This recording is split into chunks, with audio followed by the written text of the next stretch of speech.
دنیا میں سب سے زیادہ وزنی چیز مطلب ہے۔ جب یہ نکل جائے تو ہر چیز ہلکی ہو جاتی ہے۔ کبھی کبھی کچھ لوگ آنکھوں میں کوئی ایسی دھول جھونک جاتے ہیں کہ انسان پہلے سے بہتر دیکھنے لگتا ہے۔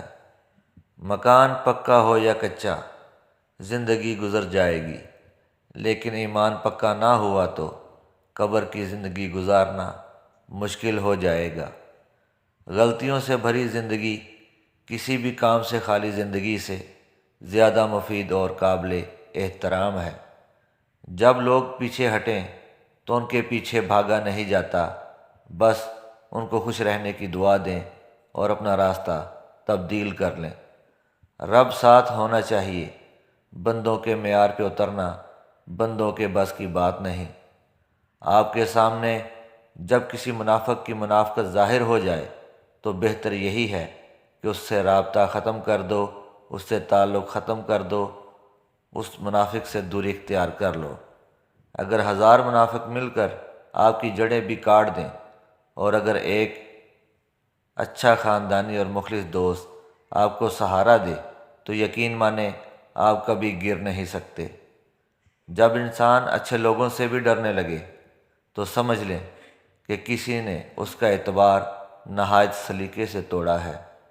آپ کی بے چینی کی ایک وجہ یہ بھی ہو سکتی ہے کہ کوئی دوسرا آپ کی وجہ سے بے سکون ہو۔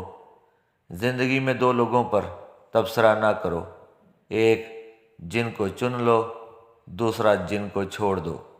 تعلق مضبوط کرنے کے لیے اپنی مصروفیات کے ختم ہونے کا انتظار مت کریں۔ موت کیا ہے؟ مولا علی سے سوال۔ ایک شخص نے مولا علی سے کہا، یا علی مجھے بتائیں موت کیا ہے؟ مولا علی نے فرمایا، اگر میں تجھے حقیقت بتاؤں موت کیا ہے تو تم نے یقین نہیں کرنا۔ اس شخص نے کہا، آپ بتائیں، میں کروں گا یقین۔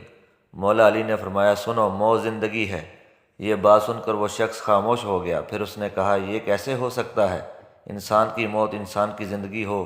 مولا علی نے فرمایا، اچھا مجھے بتاؤ، جب تم پیدا ہوئے تھے کس حالت میں تھے؟ اس شخص نے کہا، میں تو کیا، ہر انسان جب پیدا ہوتا ہے رو رہا ہوتا ہے۔ مولا علی نے فرمایا، وہ رو رہا اس لیے ہوتا ہے کیونکہ جب وہ اپنی ماں کے پیٹ میں ہوتا ہے اس کو لگتا ہے وہی اس کی زندگی ہے، اور جب وہ دنیا میں آتا ہے تو اسے لگتا ہے جیسے اس کی موت ہونے لگی ہے، اس لیے وہ روتا ہے۔